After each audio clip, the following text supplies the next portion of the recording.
won't you wait up? Nothing keeps me dancing like the thought of you. Don't you give up? No one makes me move like you, like you, like you. Hi, Mike Song. Hello. Who the heck are you and what do you do?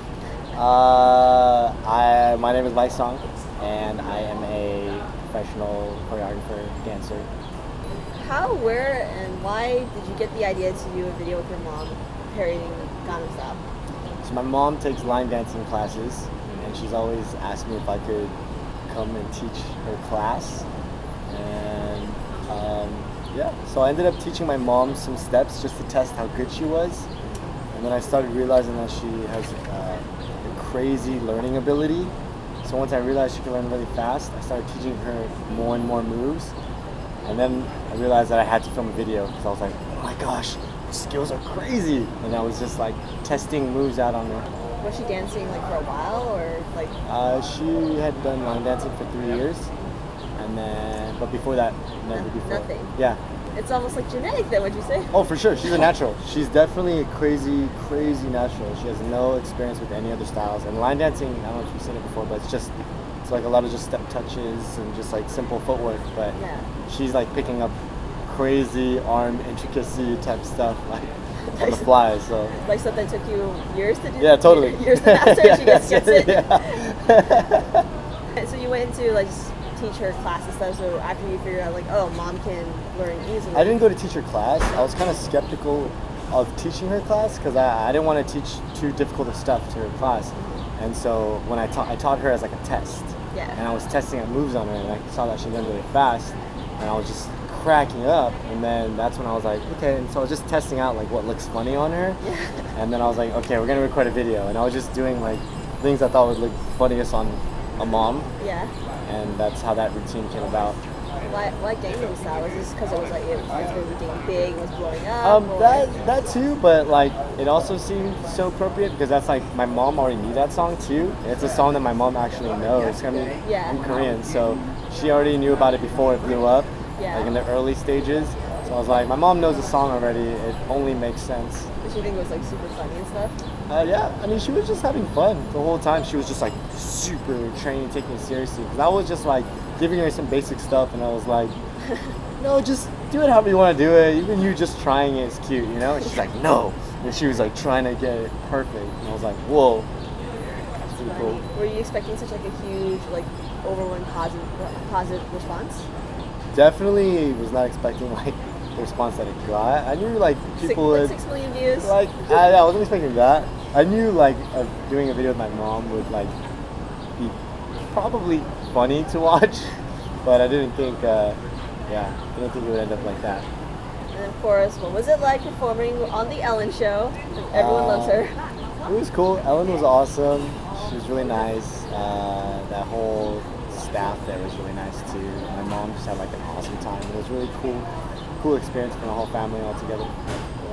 Yeah, I saw you you iPhone vlog the experience, and I think your mom thanked YouTube in the process. Yeah. Does she follow YouTube? She watches line dancing clips on YouTube. So she's actually on YouTube regularly, but just looking at line dancing clips. Is she like involved at all in terms of like commenting, favoriting, No.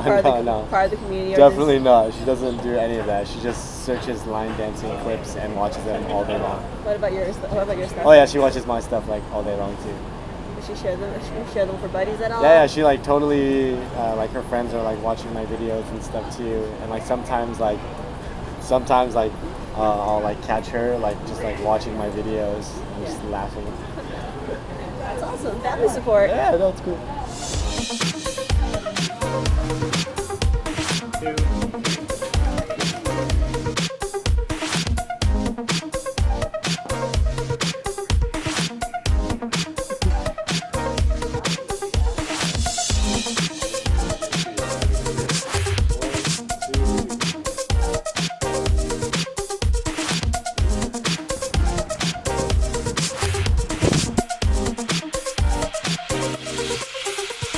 Ellen is also constantly putting up new media artists on her shows. Like you've been on there, Justen Nguyen, do you think this is helping to legitimize the new media industry? I don't know about legitimizing, but I definitely feel like it's just merging it. It's just making it seem so accessible to such a grand scale audience in a way that not a lot of shows do. So in that way, I think she's just kind of bridging a gap that has been bridged before. How did you end up on the show? It's just like a phone call, like, hey, I saw your video, I love what you're doing. They contacted me really early, actually, before it really blew up. And it was probably at like 50,000 views, like the first day, like first half day. I already, all my booking email accounts, my Facebook, all were, I received a message from the associate producer, kind of just like already being like, we're interested. And I was like, dang, before I even saw that it blew up. Like, you started way dancing before YouTube even became what it is today. Yeah. What are the differences between choreographing and dancing for live performances, for movies, television, versus making something for online video? Ooh, that's a good question. So many differences. They're both double-edged swords. They're both pros and cons to both. The first pro that comes to mind for YouTube is the fact that it's you have 100% creative control. Like whatever you want to do, you can just do it and put it out. But the difference is also you can also hide things too. Whereas like live performance and whatnot, YouTube doesn't quite capture a performance quality. It kind of takes out an aspect of, you can make a cool video without being a great performer. So can't always expect a great performer because I don't know, I feel like that's something that's different. Back in the day, like there was a lot of awesome performers. So when you would watch them on stage, you could just see that they're a veteran in performing. But now I feel like so many people are so focused on making videos that they're not cultivating a performance quality. Kind of going back to how you said you can create whatever you want to create. YouTube, like as is like, you know, when we back in school and stuff, as it was starting, I mean, puts up a video, you know, cat videos, crying baby videos. Do you think that has any influence on how you approach online video and making dance videos and such? I'm definitely still learning. I'm learning a lot right now too about like how to create things for YouTube. Kind of learning that, for instance, like the YouTube audience is kind of ADD, so like you can't let things like linger on too long. And I'm just kind of I guess I'm studying other YouTube videos right now. Before I was just thinking about like the dancer audience, but now I'm kind of studying a lot of other niche worlds per se, like whether it's like the gaming world or even like beauty guru world on YouTube, and just kind of studying how they make their videos. So I think that I don't know, dance still has such a big, beyond its mainstream breaking through some television shows, it's still such a tiny bubble.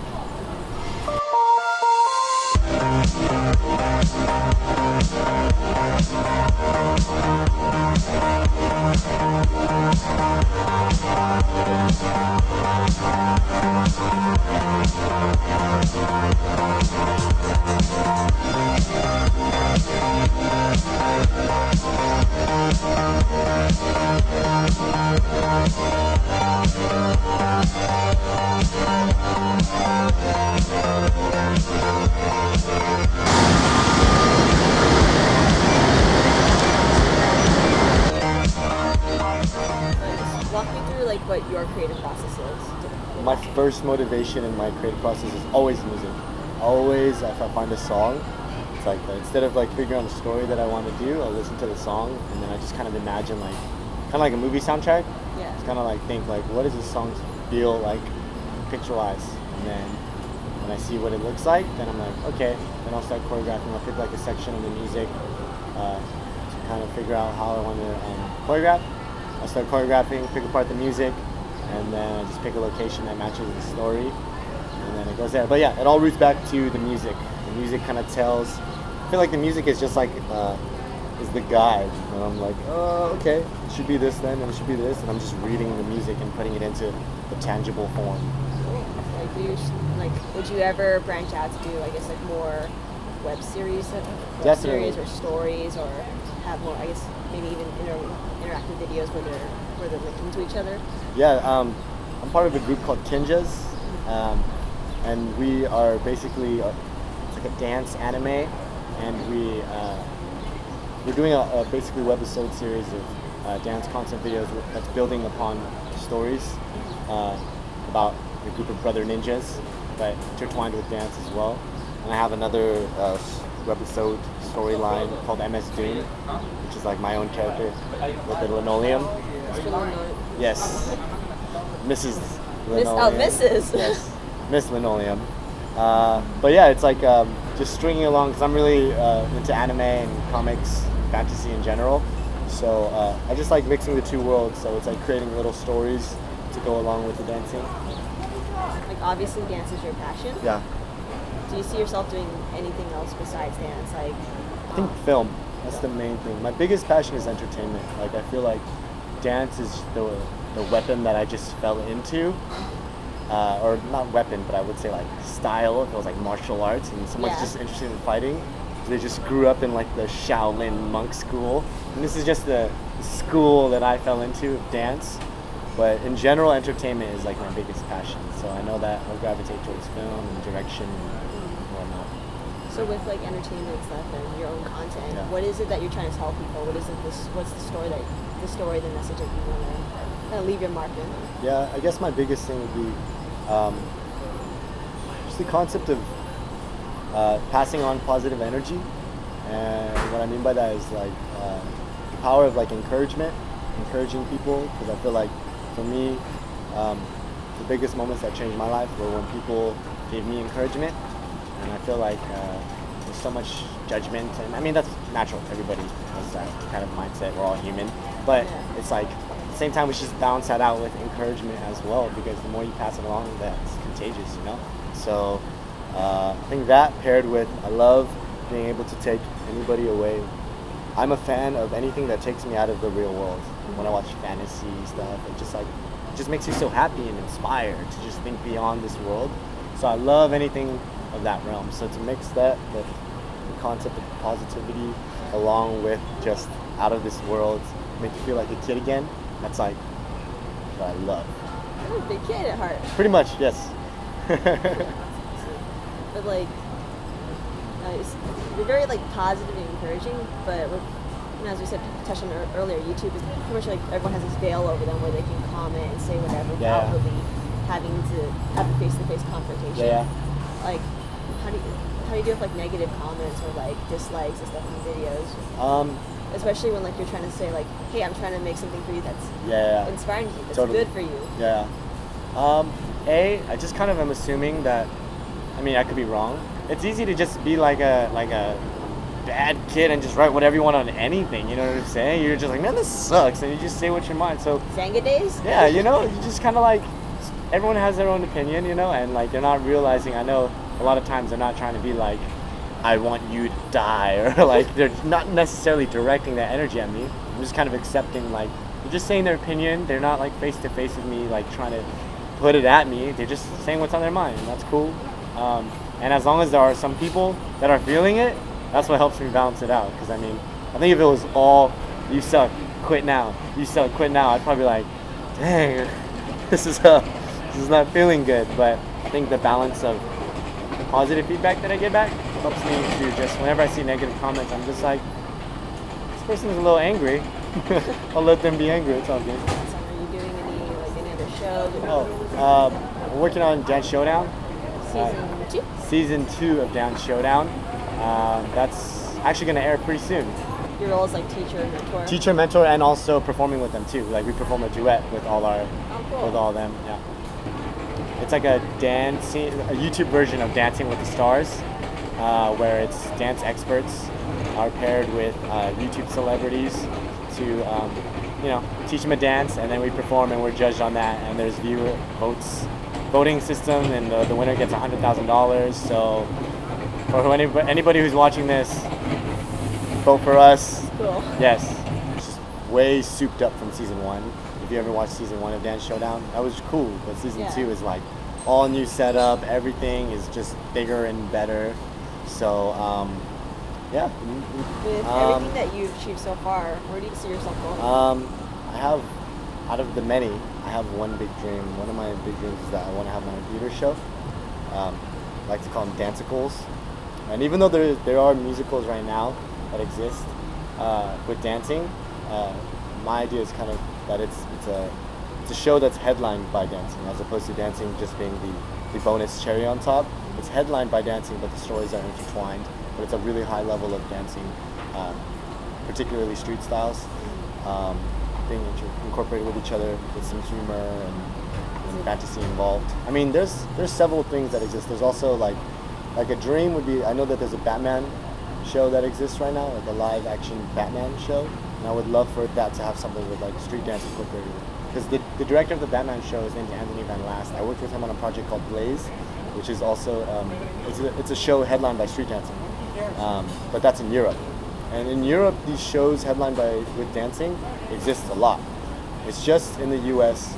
that it's really rare for there to be a show headlined by hip hop, funk styles, dance. I think the only show that exists like that is the Jabberwocky show. But besides that, there's no other shows. So I think it's time for many other shows to come in, because it's totally something that is, I think there's a huge market for. And then you're doing tutorials? Yeah. How do the tutorial videos look like? The tutorials, they're already posted online right now on my second channel. And yeah, I just teach basic tutorials because I've been getting the requests for like years through my comments. And I was always hesitant on tutorials because I always had this image in my head that it would look like a fitness DVD for some reason. I was like, I don't want to look like that. You know, I mean, Richard Simmons, you don't want to be that? You want to be that guy? Okay, yeah, I want to be like that. But yeah, no, I kind of realized that I learned off of instructionals myself. And once I realized like that there are actually people that want to learn, and all I need to do is put something out and these people can actually benefit from that, that's when I was like, I'm going to start making tutorials. So